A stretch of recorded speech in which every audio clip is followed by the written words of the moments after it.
infringe upon the other students' rights? Their rights to be safe and to be secure and to be undisturbed. These aren't constitutional rights. They're understood to be natural rights of man. Which are more important, do you believe? Because by way of enforcing the rights of the other students, weren't they in a way infringing upon the rights of the tinker children? They were infringing upon the right of freedom of expression, the First Amendment constitutional right. But as we've stressed, it is more important to protect a large body of students than to. Isn't the meaning of laws the purpose of a government to protect a minority from the majority? You said that the majority has numbers, but isn't that how they protect themselves?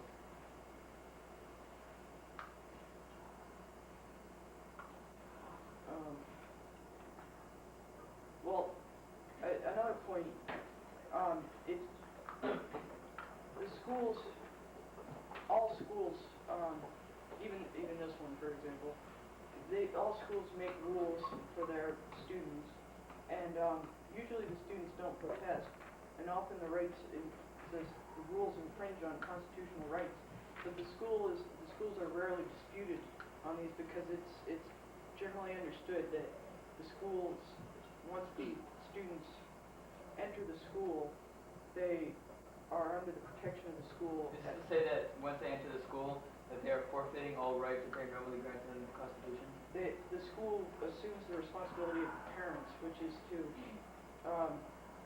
and parents of children of those ages can make their children do generally anything they want. Are schools allowed to strike a student? No, I don't believe so. Whereas parents are. So there is some differences between the rights granted to parents and the rights granted to schools. That's not the point. The parents have the right to do anything they want to a child. The parents don't have the right to abuse a child, though. But that's not what I was talking about. If Mr. and Mrs. Tinker told their children not to wear the armbands, and the children did anyway, they would be punished, and the school can do that too under the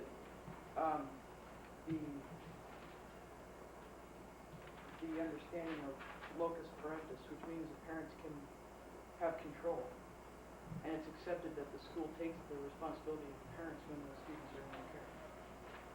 When Mr. March said you were protecting the rights of the minority, how are you protecting the rights of the minority by dismissing them from education?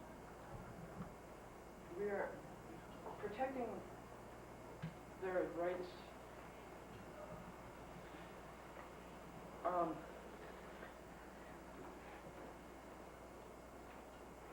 The Constitution says that they have the right to freedom of expression, but they also have other important rights that are not in the Constitution, and so does and everyone else does too.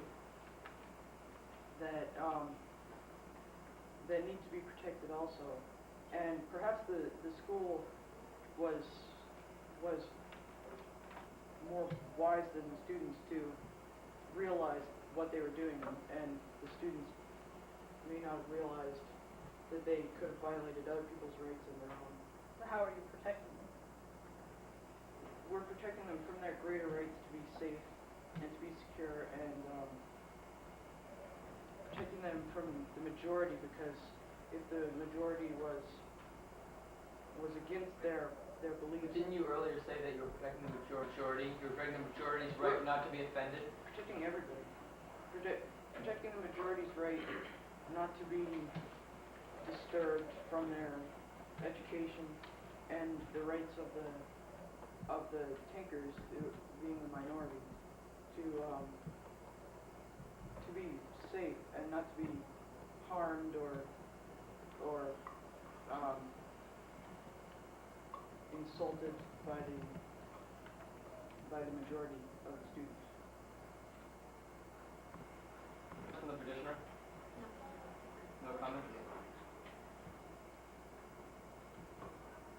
Final comments from the respondent. We said it. Wait. Once again, We believe that the Des Moines School District was justified in adopting a policy that required its students to remove any anti-war symbol or slogan from their bodies before entering the schools. Are you saying that wearing black arm bands will disturb the kids' education when the fact you're kicking that tinker gives out necessary message? It's disturbing a greater body of students. So you're protecting the majority, not the minority? Yes. No, we're protecting everybody. We're just listening. We believe this policy was just because it protected the students from any disruption of their education, harm to their bodies, or violation of their basic rights. We also believe that it is insignificant whether the policy is just or not anyway, because all schools have always forced rules on their students, and that is accepted by most reasonable people. Well, the law was stated that you weren't allowed to wear black armbands, right? Like, before the black armbands were worn, were other symbols like bumper stickers and pins, buttons were worn.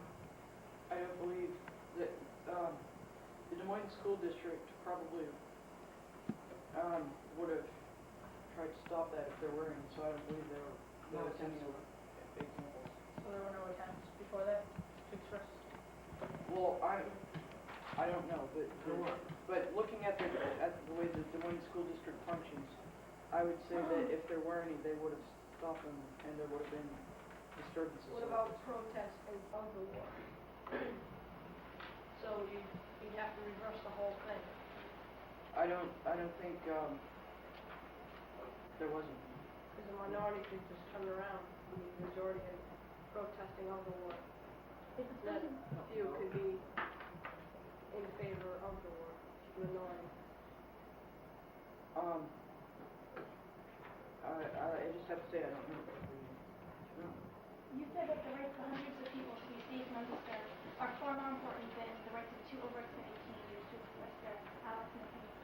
What gives you the authority to say that these two overextended teenagers are important? They are important. They're far less important than hundreds of people. All people are created equal in the Constitution. That's right. And but when you have more people that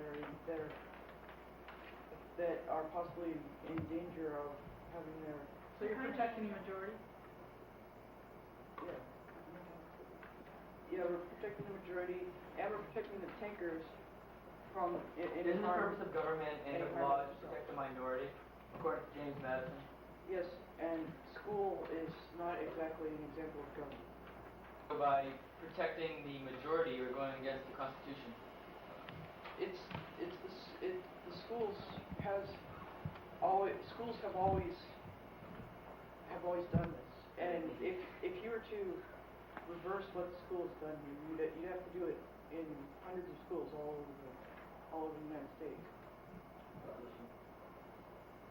Okay, thank you. Oyez, oyez, oyez. All rise. Chief Justice Andrew March and the justices are leaving the court.